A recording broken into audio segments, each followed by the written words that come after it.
Afternoon and good morning, everyone. Good afternoon, good morning, wherever you're coming from. I can see a few people coming in from the US. That's an early morning there from the stateside.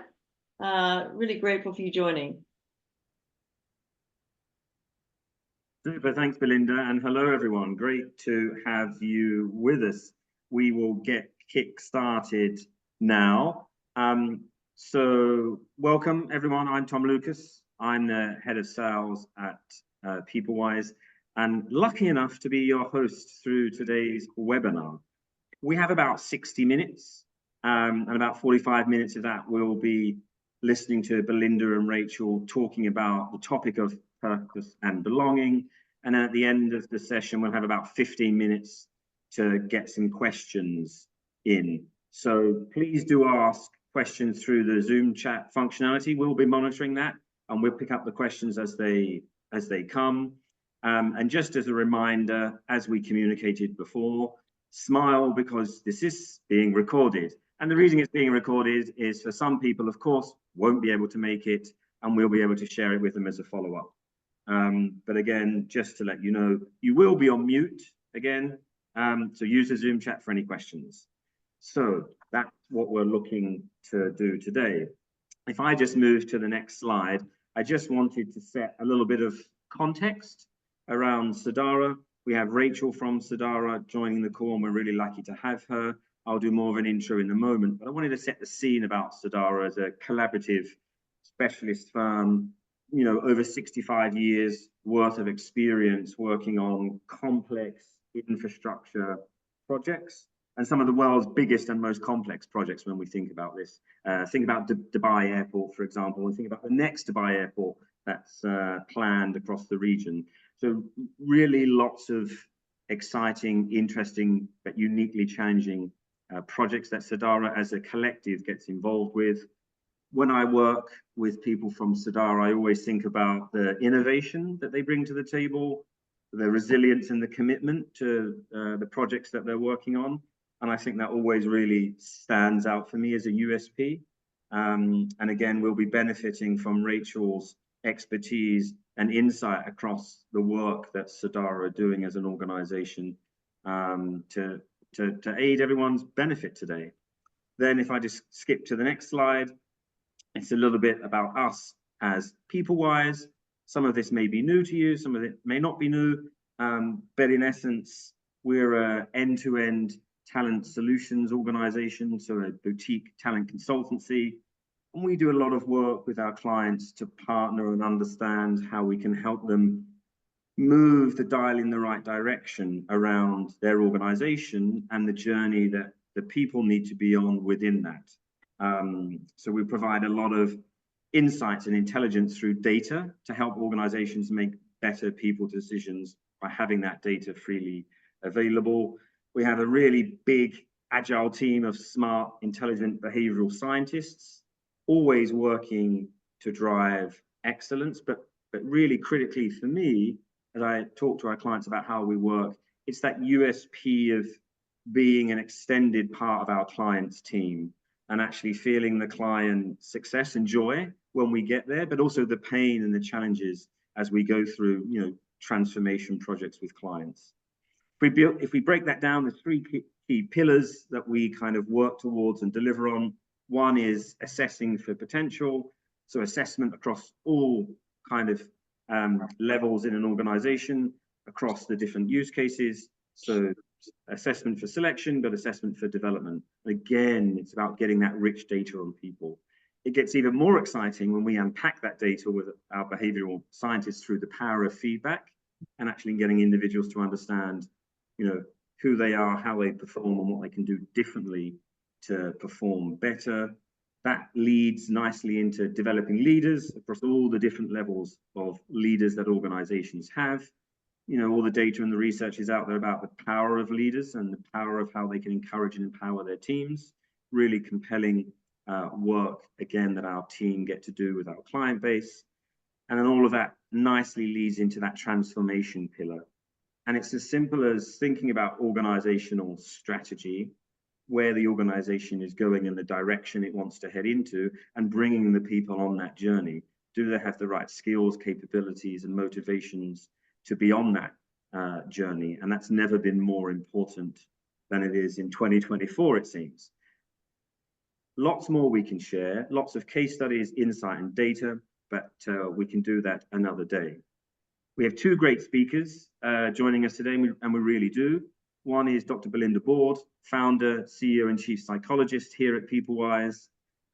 Belinda brings fantastic insight and expertise across this whole arena, having worked with CEOs, large, complex, multinational organizations, executive teams, corporate boards, driving their female agenda to improve the balance there, doing lots of work with academic institutions, the University of Hertfordshire, Bond University, to name a few, to make sure we as an organization are up to speed on the latest and greatest trends and developments across the talent and business landscape. You combine that with Rachel, who brings a wealth of experience as a HR and talent leader, again across a global perspective, currently leading the charge at Sadara. And I think the combination of the two is really fantastic, with the insight, experiences, and real life case studies about how this works, and the honesty that you'll get from both of the speakers will be really valuable, we hope, for everyone on the call. So they're a really powerful duo and double act. Without further ado, I will hand over to you now, Belinda. Thank you very much, and a huge warm welcome to everybody. Thanks so much for joining us. Let's make this interactive. As Tom said, if you have questions, then please ask through the chat, and Rachel and I will deliver the webinar, but it will be more of a lecture if we don't hear from you. So we really do want to hear your questions and your comments and your observations, right? Because there's just so much happening every day in the paper at the moment in this space, which is all about purpose and belonging. And that's what this webinar is about. It's about getting us to, as a collective, to think about what do we know that's going on in the workplace?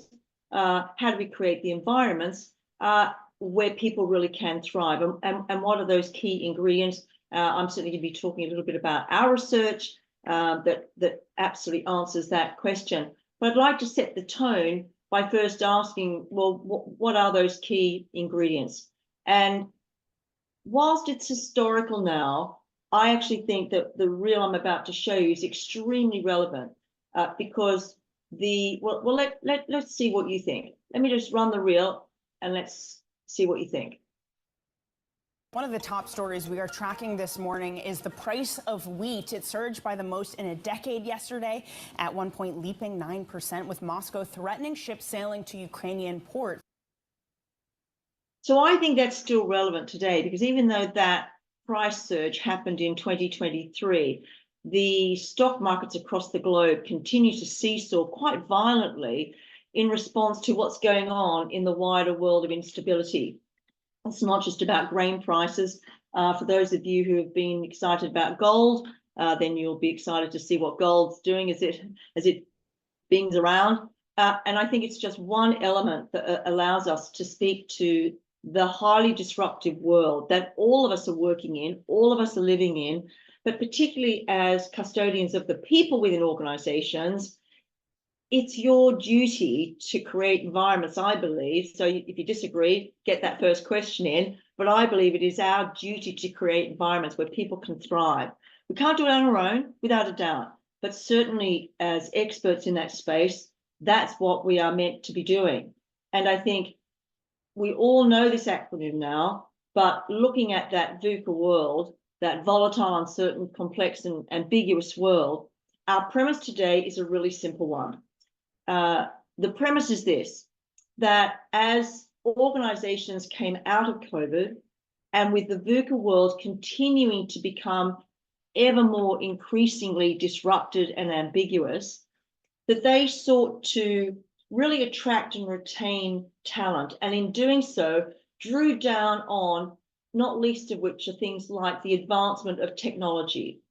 And by using slick technology and apps, I believe that has led to increasingly commoditizing and proceduralizing a lot of people practices, including things like recruitment, how we communicate with each other, onboarding processes, And actually, we have a large global client that proudly announced just over 18 months ago that their entire onboarding process was now human-free. It was onboarding, but it was all about this amazing technology. The problem was, as they tracked the success or otherwise of that onboarding experience, they had the highest attrition ever of that same cohort. A global real estate organization actually experienced firsthand what it meant to have that people drain. And it was very much they determined as a response to the highly commoditized, highly proceduralized onboarding process that they created. So as we look to create processes and practices, our challenge today in this webinar is to think about, are we stopping to really think about our target audiences and how each of them engage, because there's also different groupings, or are we simply following the latest fad? It might be technological, the latest tech-savvy onboarding app, or perhaps the latest learning app. But are we really thinking through what our people need in this VUCA world to really help them feel a part of the organization, or are we following the fad? And that's where I'm going to open it up to you, because that's the first question. We want to hear from you. That's the premise. So we're going to do 2 quick polls, and David's going to help us to do that. So in a moment, I'm going to show you the question. Here it is. As an organization in recent years, do you agree with the statement that we've increasingly proceduralized and commoditized things like recruitment and other employee processes and practices? To vote, you'll have coming up now, David will show you on your screen the ability to vote, where you can put in from strongly disagree, you disagree, you're pretty neutral about it, you agree, or you strongly agree that actually we have really commoditized now and very much procedural and commoditizing all of the people practices that we've talked about. And you can see the data coming up there. We'll just give you another few moments to vote. So you either agree or disagree that we are increasingly commoditizing those essential people practices like onboarding and recruiting, and then we can have a look at the impact. So I think as we start to close that down, David, let's bring up our next poll. And we've just got 2 polls here. So if we bring up our next question, the next question is, overall, the impact of any shift, if you see a shift, overall, the impact of any shift on individuals to that more proceduralized, commoditized people practices, what do you see the impact as being? Is it negative, disengaging, perhaps somewhat negative, disengaging, perhaps neutral, perhaps you see it as a really positive thing. Perhaps you're in an organization where actually people have really thrived from it. Perhaps you're neutral, positive, engaging. So get your votes in. I can see that it's now coming up. We've got some data still coming in. We've got somewhat positive, engaging. Looking forward to a pretty good discussion here. I can see Rachel's ready to dive in here with some opening up of the questions. We'll just give you 10 more seconds to lock your votes in, and then we'll take down this poll, and David will then show us the results. I think we'll close that one now as well. Thanks, David. And are you able to now show us, David, the results from the first poll, which was as an organization in recent years? So do we agree with the premise then? And so here is the data. So interesting. Let's just have a look at what we're saying here. So if you divide that into halves and just say neither and disagree in the top half. So we've basically got 24%. So about a quarter, just shy of a quarter, saying that actually they're neutral or they disagree, and it's a tiny 12% disagree.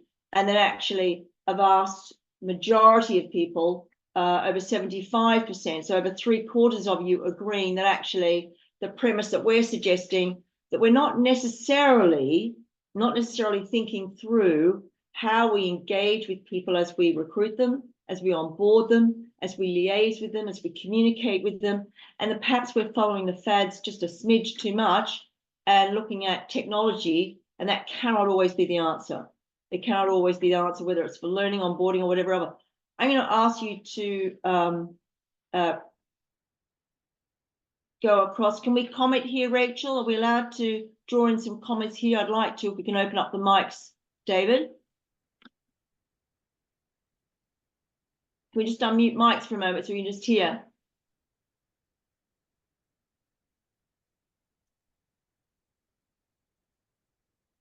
Rachel, is that a question for Rachel, Belinda? Can we just unmute everyone's mic so we can just ask? I'd just like to unmute mics, just overall unmute mics to David. Just general observations from anybody. Yeah, it'd be great. So if we unmute mics, great. So I can see people are unmuted. So general thoughts, you can see the data up there.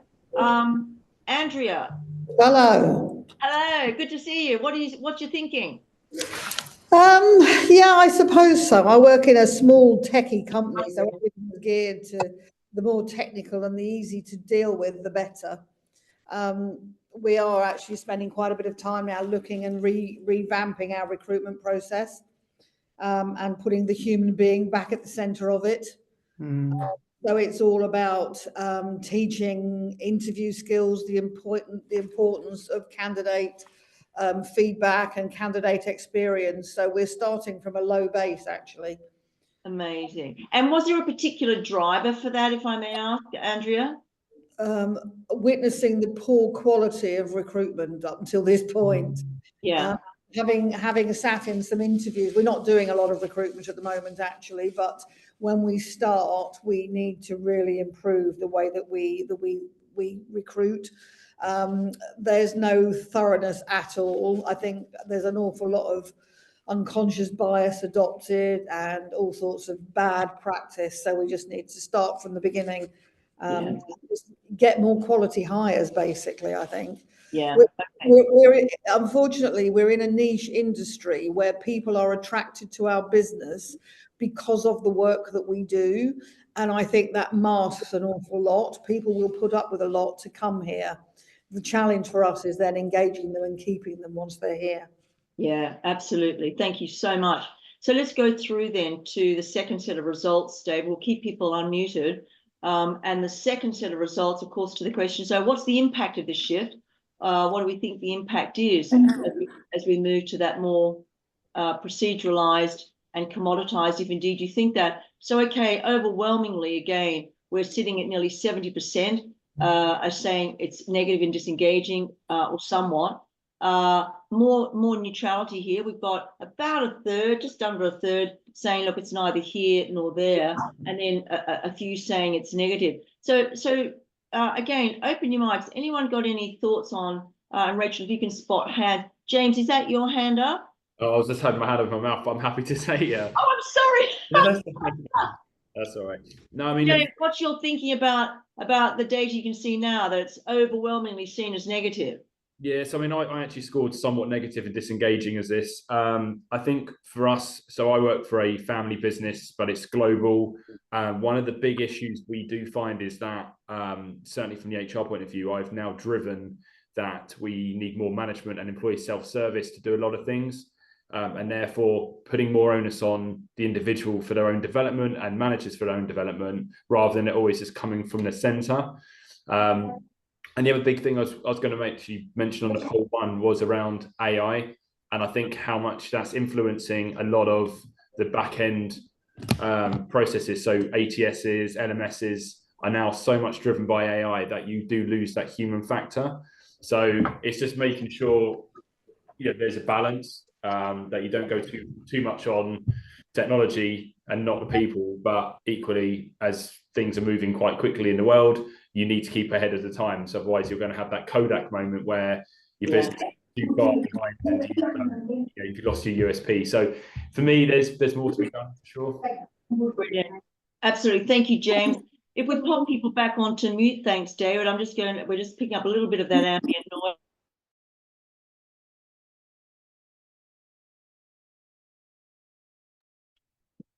I think I've got sound again. So thank you very much, David. so we'll continue, but I would like to make a few observations, and thank you for that, James. I think certainly overwhelmingly, your experiences are speaking through that data. And I think we can say then, if there's an increase in that commoditizing of the employee practices, the employee experience, such as through recruitment and other people practices, we have to pay particular attention to this now. Whether it's Andrea explaining, what her main driver is, there are going to be many different drivers, but I think in particular that lack of human connection and potentially I think the price we're paying for that is some of what we've heard. And that's an area that I've been researching. I'm going to share a little bit of the results that recently come out of our research out of Hertfordshire.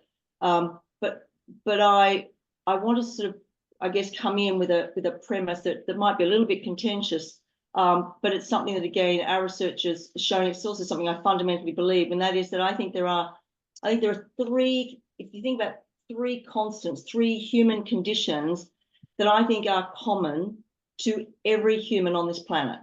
So there's a big statement.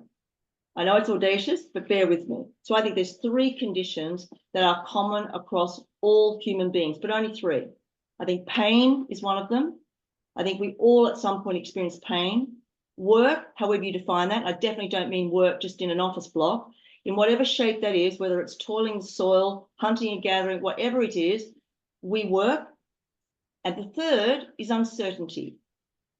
I believe all of us as human beings experience the concept of uncertainty. Again, whether that's wondering what kind of animal's coming around the corner, or whether it's going into a meeting that I feel unsure about, or whether it's wondering what the diagnosis is going to be as I get results from my doctor. Whatever it is, I believe pain, work, and uncertainty are the three conditions that, irrespective of who we are, we experience. And understanding that those three human conditions are unavoidable as part of being human, and understanding the many things that we can do to optimize those conditions, I believe, is critical. And of course, if you accept that, then you accept the premise that this starts with parenting, it goes through education, it goes through our work, and it lands us in the workplace. It lands us in the workplace that says that actually having a sense of belonging, having a sense of connection, having a sense of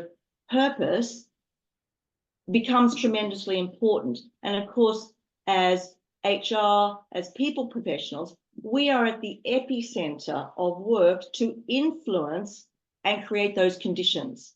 The conditions where I believe the workplace can significantly support people to thrive rather than just survive. That's the premise. So what are those conditions? Well, we've been doing research for over a decade with Hertfordshire University, where we have a joint project, and we've also been doing it on our own. And the data is absolutely clear that if we try and take one solution to the complexities that we understand the world of work to be, then we are going to be a one-trick pony, and that does not give us a solution for the future. We have to create the right conditions for employees and those practices, which cannot, I believe, be done simply through technology. And I believe in order to get people to have a true sense of belonging and to have a true sense of purpose, we have to understand what's important to the human condition. And to give you an example of that, I don't know if anyone was reading this week about the Oxford University survey that they've just released. I was truly quite shocked. I have an association with Oxford University, and their data shows that 1 in 5, 20% of their student population now are registered as disabled. 20%. I just want that number to sit. 20% of Oxford students are now registered as disabled. They are your future stars. They are what traditionally were known as the super talent of organizations. And what is the primary source of that disability? Learning and mental health. We have to understand what's going on in the wider VUCA world. And I believe as employers of people, we have to understand what the conditions are, what are the conditions that are going to allow people to thrive. Otherwise, I believe as people come into organizations, we are never going to realize their potential, and therefore, by definition, never realize an organization's potential. The book that I'm showing you now on the screen, I could even wave around. Oh, I can, look. I can even wave it around here. Here's one I prepared earlier, which you probably can't see. I won't read from it today. We won't have time. I'll get in trouble. But in that book, I've authored a chapter, How to Succeed in a Volatile World, utilizing the 7 pillars of positive resilience. They are the 7 conditions, the 7 human conditions that our research has shown are critical for creating thriving environments. So I'd like to now introduce you to those 7 human conditions for thriving. So what are they? Quite simply, they are, first and foremost, purpose. And I should have said at the beginning, and apologies, we will be sending out an abridged deck. So I can see some of you madly writing down. Please know we will share some of this with you so that you've got access to it. And we can certainly talk to you about how we use this data with our clients and also the psychometrics we have to measure it. So purpose, really probably not a surprise. Purpose is sitting at the epicenter of our research. And this is all about having a strong vision for the future and your commitment to those results. We have perspective, a second critical human condition. If we lose our perspective, we lose our ability to make clear, rational decisions. We lose the ability to think and draw people through with us. And actually, it's one of the biggest areas where we get psychologically hijacked. Many of you may experience that. I'll open my mic in a moment and see if anyone's brave enough to say that that's their point, because typically in one of these 7 conditions will be a pain point for each of us. So perspective, really being able to maintain that outlook of being positive, optimistic, and really being able to, one of the key things in organizations here is investing time and energy in the things that you have control over. And that's key in perspective. All too often we see in organizations, particularly during periods of transformation, people spending time having too much water cooler moments. Water cooler moments are good, but having too much of it can be a bad thing. And actually in perspective, it's where we spend too much time really engaging in conversations and activities that we have no influence over. And of course, if you're familiar with the United Kingdom politics, Brexit was a really good example of that. It may have divided a nation, but actually as individuals, we had very little influence over which way it was going. And so actually not getting into those big arguments was probably a really sensible thing rather than trying to not engage in them. So let's have a look at what the third one is, control. And here, control, what we mean by control, because of course for each of these conditions, it's very important to understand how we're defining them.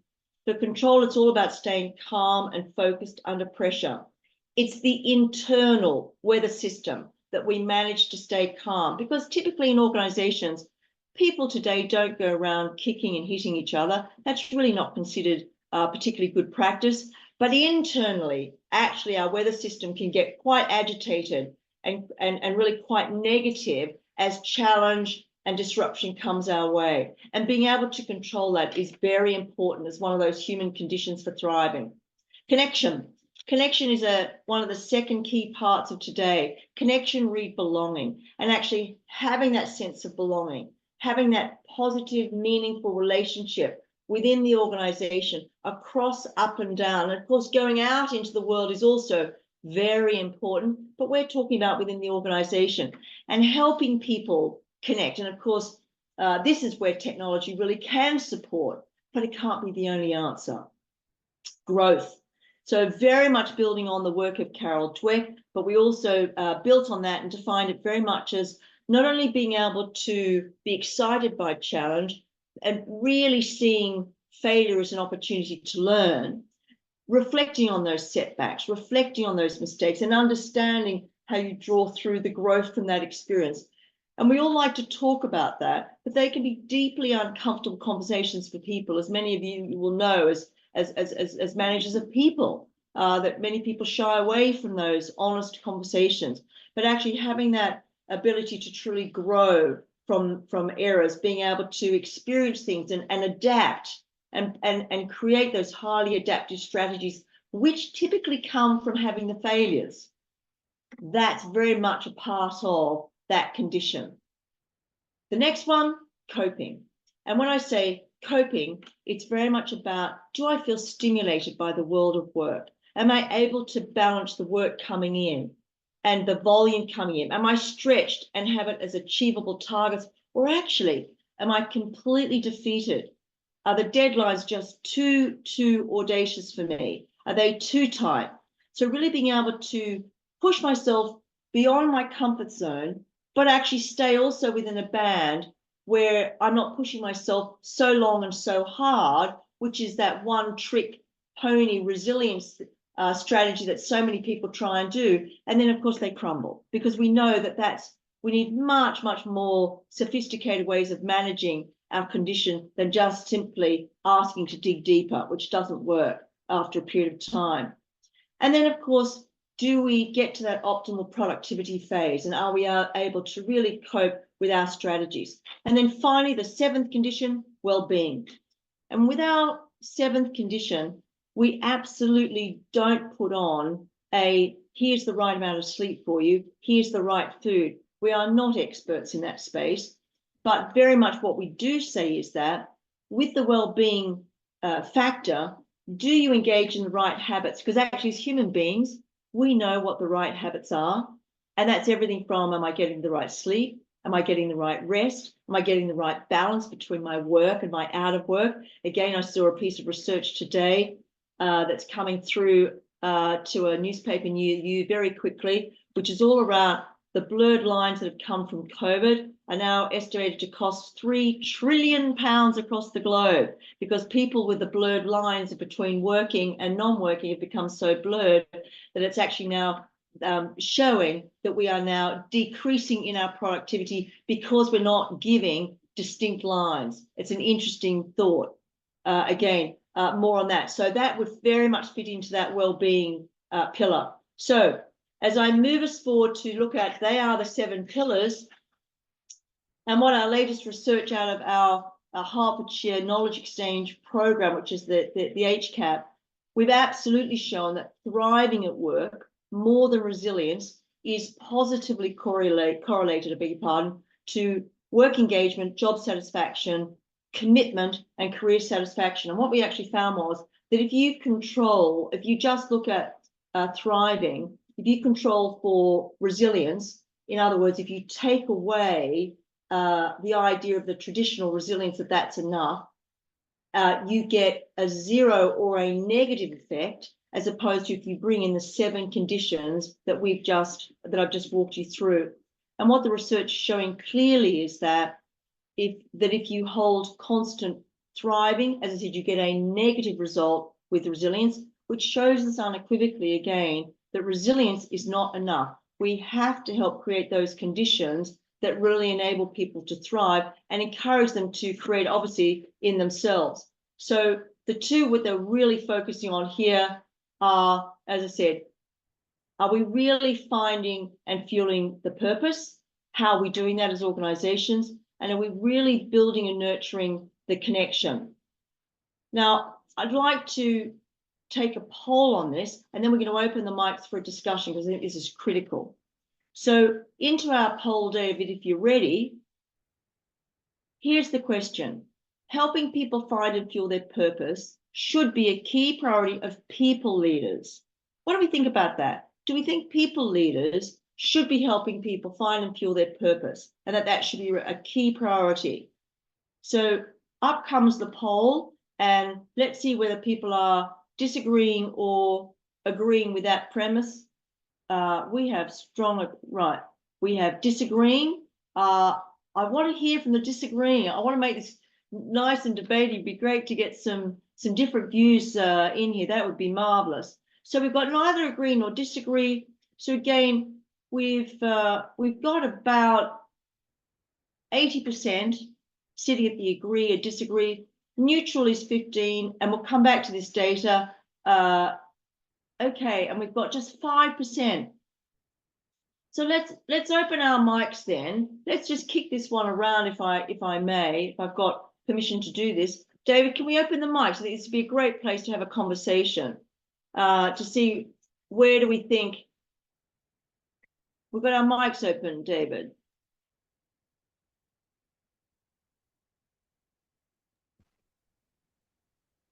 So just unmiking people. Yeah, so the people can take themselves off unmute if they want to speak. Oh, brilliant. Thank you very much. So you're Could all be up. done. Great, thank you. So you're unmiked. So what do we think about this? So first of all, if you think about where we are so far in the webinar, we've presented the 7 conditions, 7 human conditions for thriving. And what we're saying here is that actually purpose is key. And do we think it's a priority for people leaders? What about for those of you that are neutral? What's your position here? Do share your thinking with us so that we can have a good discussion. Anyone want to open their mic? Sarah. Hi, it's Sarah. Hello, Sarah. Welcome. Thank you. Thanks very much. I was not a neither agree nor disagree. I was a disagree. Sorry. Oh, So, perfect. So from that perspective, I'm a senior HRBP in our organisation, and I think a lot of these kind of people practices will get put on the HR team as it being a HR need to do. I'm very much in the opinion that we're enablers. We enable the business and we enable line managers to be great leaders. And that's why I disagree, because I think it's a line manager's role to do that. But I think the people function enables that, and we educate that, we influence that, and we set an environment and a tone with our organisation's culture for that to be able to flourish. But I don't believe it's my role. Brilliant. So you're going to love the next question, because that's kind of where we're going with this. and I couldn't agree more with you, by the way. And I think what we're saying here is that, find and fuel their purpose is a key priority. Of course, what we're not saying here is, as you say, how do you do that? What does it actually mean? What are we saying here? So Sarah's put forward a view. What do other people think? Sarah's saying, look, I'm an enabler as head of the HR function, but it's not my job to go out and personally seek out and make sure everyone's got a purpose, but I'm an enabler for the organization. What do other people think about that? Do open your mics and share. I can't quite. Rachel, if you can see anyone's hands up, I'm flying blind. I think for me, Thanks, Kerry. I think it's about how we define people leaders. So speaking to Sarah's point, are we thinking about people leaders as in the HR population, or are we thinking about people leaders as the line managers? Because I agree with Sarah, it's absolutely should be the line manager's responsibility to help me understand how I'm connecting with the organisation. What do I do on a day-to-day basis that helps me connect with the bigger picture? I agree it shouldn't be left to HR, and that HR should be about enablers and should be helping to set the tone. So I think it comes down to, are we defining people leaders as the line manager, or are we looking at it in the HR context? Anyone got any thoughts on that before we do our next poll? No, well, let's have a look at our next polls. Oh, sorry, did I miss someone? No, carry on, Belinda.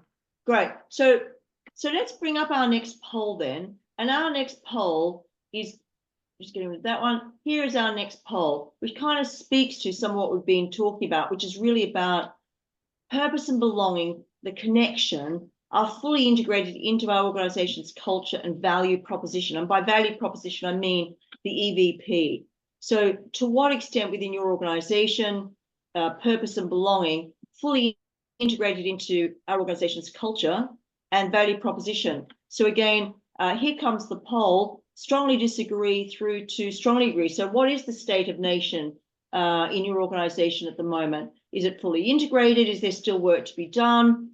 Is it even important? Because some of you might think that actually it's not important. It's our premise, and certainly our research supports that purpose and belonging are critical. But others may have a different view. So the data is interesting here. Excellent. So we've got about 40% is sitting at agree or strongly agree. So I'm really looking forward to hearing what you're doing in that space. That would be brilliant. And then we've got about 60% sitting between neutral and disagree. So there's kind of two halves going on there. So thanks very much, David. So can we open our mics then and then look at, for those of you who are disagreeing, let's start with that. For those of you disagreeing, what's not happening? Open your mics and share with your colleagues here amongst us. If you're disagreeing with that statement, it's not fully integrated.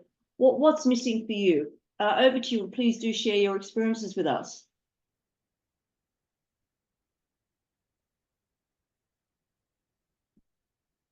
Anyone opening up their mics? Is everyone a bit shy? No mics open at the moment. No mics open at the moment. I can't see anyone got any thoughts on why that might be? Or let's open it up to the other. If you're agreeing with it, what are you doing? I mean, let's hear from you. And this is an opportunity for you to share what are the good practices you're doing, or what are the things that you think are missing? Anyone got anything to share there?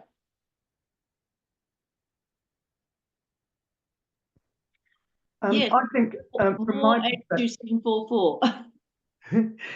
sorry, Belinda, I was going to say, I think, in terms of what I hear, I think people may be becoming more acutely aware of the value of the culture and that sense of belonging, but aren't quite sure how they tackle it. And I think we felt it more acutely after, in the aftermath of COVID, where people have been onboarded remotely, people have been hired remotely, and then when they join, they may never have had the chance to see their manager. And only when we start to feel the fallout of that, higher turnover, for example, are people starting to really focus on, actually, we really need to start to build an understanding of what belonging and connection looks like in our organisation. Brilliant. Thanks for bringing that in, Rachel. And I can see, I'm sorry, I don't know your name, but 82744. Yes, sorry, that's myself. I'm Michelle. Hello, thank Michelle. you very much. So, I've really struggled a little bit with these questions from a really good perspective. I work for an employee-owned company. We're a large construction company, but it is independently owned. So a lot of the purpose, belonging, and connection is through the fact that we own the company and have a huge opportunity to help influence its strategy and priorities. However, that can also be a slight challenge. We have a lot of staff who are seconded into client organizations. And so that brings this challenge of this sort of balance of we feel we belong and connected to our parent organization. But for the time that we're seconded into the client organization, we have to eat, live, breathe the client's culture, the client's values. And sometimes that can cause quite a challenge for our staff and for us as an organization. That's a great example. That's not Kia, is it? No, it's Mott MacDonald. Oh, okay. Okay, another great organization. And that business model is a really good one, and it's renowned for having that kind of go native challenge, because as you say, as you import people into the host, or to the client organization, as is the case in a lot of outsourcing businesses, it is notoriously difficult to help people remain connected back to the main ship, if I can use that language.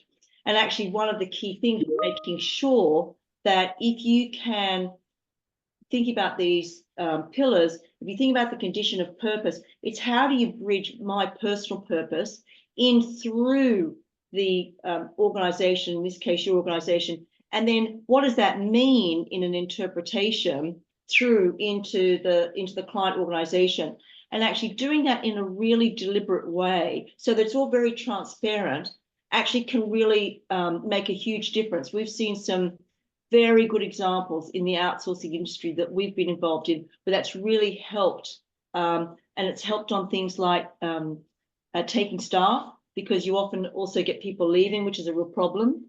So I think purpose is incredibly important in that sense, and helping people understand what that conduit is and making that bridge really obvious for them can work really well from my experience. That's a great example.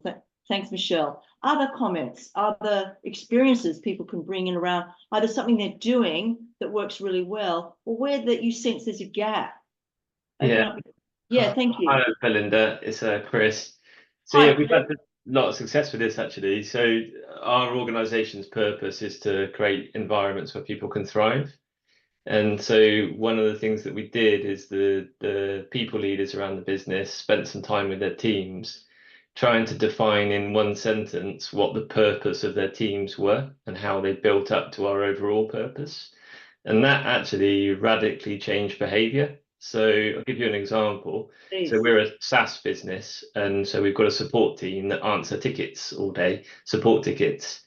And actually, they came to the conclusion that their purpose was to help people find solutions. And having that purpose sort of really changed the way that they answered their tickets and that they provided support to people, because it moved it from being, I have to close this ticket because of my KPI, to the team have to help people. And that's the most important overarching principle for their team. And so, yeah, building those single sentences for each team of what their purpose was in the wider organization and how that connected up to our organization's purpose to thrive was, radically changed behavior and was really positive for the whole business. Isn't that, and there's your bridge. That's the bridge that people can get on and walk across to see that connection. Yeah. And the purpose becomes a real reality. That's a wonderful example. Thank you for sharing, Chris. That's brilliant. Any other things that people can share that they're doing well, or that you recognize there's a gap and you need to be doing something? Belinda, Yeah, hi, Courtney here. Yeah, I think something that Chris said really resonated with me, because I think it's, tying to a bigger purpose. Sometimes when you're having a bad day at work, it's a little bit intangible, right? So to be able to identify your purpose at an individual level that aligns, but that you can measure and know if you kind of were achieving that purpose on a daily basis, I think is really important. So with like the service calls, if they're getting good feedback from their clients on a daily basis and they're getting, oh, that was so helpful, that was so great, that is driving them in terms of, really knowing that they achieved that purpose and that they were driving to it. So I think it's making it tangible enough to be able to actually measure it at the end of the day. Was I living out that purpose today? I think is quite important, because otherwise it can be a lot of face value kind of high level talk. Yeah, absolutely. And again, there's been quite a lot of research in that space, and we've done some of our own look at Gen Z. And we know, I don't know if any of you have read any of the work of Galati, and again, it's some of the work that we've been doing in purpose. But if you look at that population as an example, we know that purpose is not just about creating that win-win situation for the organization and your team. That win-win language, as Galati describes, is what's called a convenient purpose. And you can go from a low I win, you lose, or you win, I lose, through to win-win, but that's still considered convenient purpose. That deep purpose, which is clearly, I believe, where we're moving towards, and our research supports that, is that actually the commercial is really important, but it's not enough. But it's also not saying that it's not good. Commercial is good, but you also need that social purpose, and that becomes the DNA, and helping people understand what is it within them, and a bit like what Chris was describing, find the link, find the bridge between what's important to me and the overarching social and commercial of the organization. And that's where you get wonderful impact around retention, around higher engagement scores, all of that stuff that we know is important in creating the environments where people can thrive. And that's why I know somewhere on here I can't see, but Kerry's and her transformation team have been doing a lot of work in that space. Again, helping teams connect out to that wider purpose. So it becomes, as you say, tangible, measurable, and you actually start looking at some of those results. So yeah, absolutely. Are there any other, I've got to be conscious, I'm looking at the time. These comments and conversations have been brilliant. Anyone else got anything else that they're doing that they'd really like to share that would be just great nuggets for us to be able to take forward as colleagues all working in this area?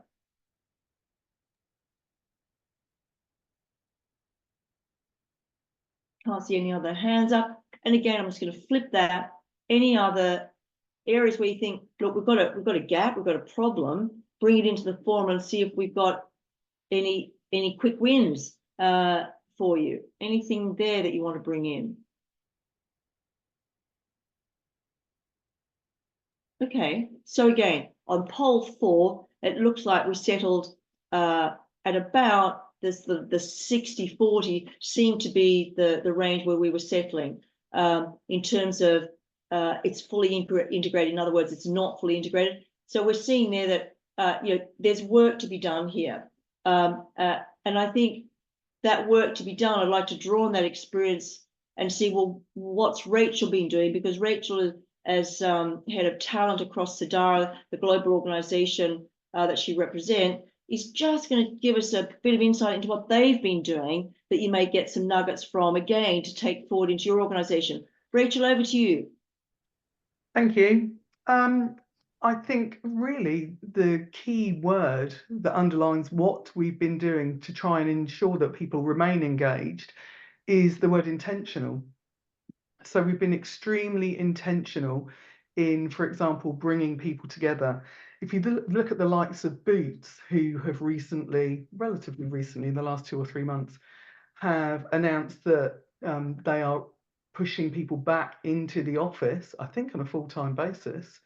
For me, I think that's slightly too extreme, but I do think being intentional in bringing people together, whether that's deliberately having people in on Tuesdays or Thursdays in the week, so that everybody's in one place, hugely counteracts that remote working environment that I think we find a lot of ourselves in. And we've had our supporters and detractors. We've had people pushing to go back 5 days a week.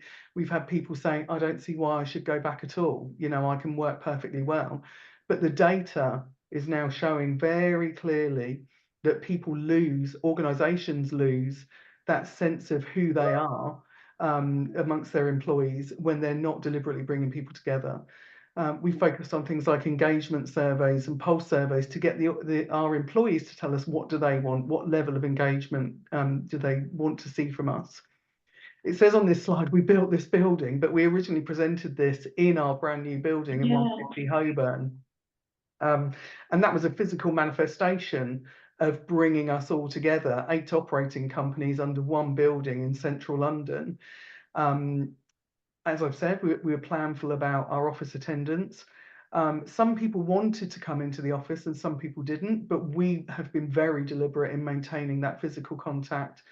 We've extended things like inductions because we recognised that we were bringing people in using remote ATSs, using remote onboarding processes. And so we wanted to make sure that we implemented physical getting togethers so that people weren't losing that sense of who they worked with.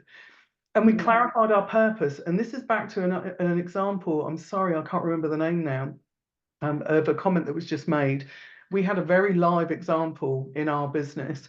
We have a cohort in Europe of 23 graduates, and we have about another 27 in the Middle East. But I went to a day that marked the end of the first year of the graduate program in Europe. And as I was leaving the room, I heard a couple of the graduates talking to each other about how they were ashamed to talk to their fellow graduates who'd left university the year before and tell them who they worked for, because ostensibly Penn's Pen, which is one of the operating companies of Sadara, is an oil and gas company. And I literally had to reverse back into the room and say, hang on a minute, I think we need to challenge that perception. And we've done something wrong. If you're telling your ex-grads that you work for an oil and gas company, because you don't. You work for an energy transition company. We have worked since the 1960s to help communities across the entire globe move from one dirty source of energy to a cleaner source of energy, and then the next cleaner source of energy. We've helped create whole communities in Africa, in the Middle East, literally from nothing, because we've been able to help them to generate cleaner energy. And the look on their face, you could see the penny drop, but equally I could see that we had done a really bad job of helping people understand. And as a result, we've had 0 turnover in our graduates because we've managed to get that purpose sentence meaning across. So that's what we've been doing. And with that in mind, I'm going to now hand back to Belinda. Thanks so much, Rachel. And again, purpose is key. I'm going to show this slide. And again, as people professionals, as I said, we are uniquely placed to influence how organizations create the conditions that enable people to thrive. And yet, this latest Mercer data shows that we are still capable of getting it wrong by some way. What it shows you here is in trying to understand what is most important in the view of employees versus what is seen as most critical in the space of HR leaders. And actually, you'll see that some of the key things around workload is seen as relatively less important and less critical with the HR leaders, but it's certainly in the top 10, as is co-workers, and co-workers and the people fit absolutely in the heart of belonging and connection. And it was seen so way down the list for HR leaders, but it again is in one of the top 10 for employees. You know, this is just one set of data amongst many that we have that demonstrates that we as professionals need to continue to think and work at the whole idea of how we're building out communities in a VUCA world where people are able to really thrive and grow. And I think with an increase in commoditizing employee practices, as we've already said, such as recruitment, I do think we've lost something. I think we've lost some of that human connection. I think we're paying a price for it. And I think that Oxford statistic of 1 in 5 having now registered as disabled, I think speaks volumes to how we need to really be thinking as an imperative of how we are going to create environments that are going to attract and retain these people. Because I believe that we are creating really brittle emotional health. And the latest Roundtree report has also verified that. And I think we are getting increasing numbers of disenfranchised, disengaged workers. So I think there's no escaping the need for new ways of working and new ways to value workers. I think that the world of work, as we continue to metamorphosize it, I think we're agreed it's forever changed from COVID days. I think we have moved into a different space, but I think we're still in a position to understand, well, what's that going to mean? What is that going to look like? And I think there are many big questions there around robotics, around AI, what the future of work looks like. But I think also there's a universal truth. And that universal truth is that unlocking the potential of our new world of work, keeping people at the heart of the transformation agenda to achieve what we need to do, I believe we need to create the 7 human conditions in order to achieve that. And I think within that, belonging, that connection and purpose have to be at the epicenter. And with that, yes. I'm conscious of time and we have a question. Question, please. So the question is, how can we create the environment to thrive remotely? To meet carbon targets, and sometimes due to lack of office space, clients are needing to embrace more remote working to deliver projects that still need integrated, motivated teams. So I think there's some good news and some bad news on that. I think let's start with the bad and we'll end on the good. On the bad news, as I said, the research just coming out, 3 trillion loss in what is estimated to be this blur that's happening for many people across this planet. There's a blurred line now between what is work and what is not work, and that's having a deleterious effect on people, on their brittle emotional health, and on their actual outputs. I believe the good news is I believe there are things that organizations can do. If you even think about the simple things that, for example, we do, we have a Wednesday afternoon knowledge exchange, and it's not a come along if you want. It is a requirement of this business across the globe that people dial in and exchange some knowledge. It could be everything from, I don't know, I was going to say turkey basting, then I thought I'll offend somebody, so I won't say turkey basting, but there'll be something. How to knit, anything, I don't care, but there'll be a knowledge exchange on something. It might be a knowledge exchange on, I've got a new client, I'm thinking I want to integrate them, and how do we do that? It doesn't matter what it is. It's about engaging people in something that allows us to tap into curiosity. We know that curiosity is one of the fundamentals of being human, and yet we so often get pulled into BAU, we don't tap into curiosity enough to connect people back, because connection isn't just happening by and of itself. So I would suggest, think about how do you tap into the curious gene that we as human beings have and draw people, bring a bridge back into the entity that is work. Yeah, that is the physical, if you will, entity that is work. I think also organizations have to think very hard about what does work in 2025 look like, both physically and virtually, and how will they redefine that? How will they shape that? Open the mics. I know we have to close. However, open the mics to ask, does anyone else have anything they can bring in there in our last 60 seconds that they do that helps people stay connected? The line manager, of course, is pivotal in this. Again, a lot of research showing that the line manager is pivotal in helping people stay connected and feel connected. Any other suggestions? No? So I'm going to move us through then to begin to close. We've had great Q&A. Thank you so much, everyone. I'm going to say thank you, everyone, for coming, for your contributions. It's gone all too swiftly. I'm going to hand back to Tom, our host, to formally close us. Thank you so much, everyone. Most grateful. Yes, super. Thank you, Belinda, Rachel, for sharing your insights, and to everyone, really, for being really open and honest, and some great questions from Chris and Courtney and Michelle and Andrea. I didn't note them all, but I think I got quite a few, and there's just good discussion around this topic. So I think that's the most important thing. In terms of next steps, we will share a version of the slides that you have seen. We will share this recording with you, so you can go back and listen to it again at your pleasure and leisure. And of course, if you'd like to find out more about, positive resilience and some of the research and the data points that Belinda and Rachel have been talking about, we're more than happy as a PeopleWise team to have an informal conversation about that and help you navigate that landscape within your organization. So that's it. Let's wrap it up here. Thank you, Belinda. Thank you, Rachel. Thank you, everybody, for your time. And also thank you, David, in the background, working very, very hard to pull all this together. Webinars don't just happen by magic. So appreciate that. And I wish everyone a great afternoon.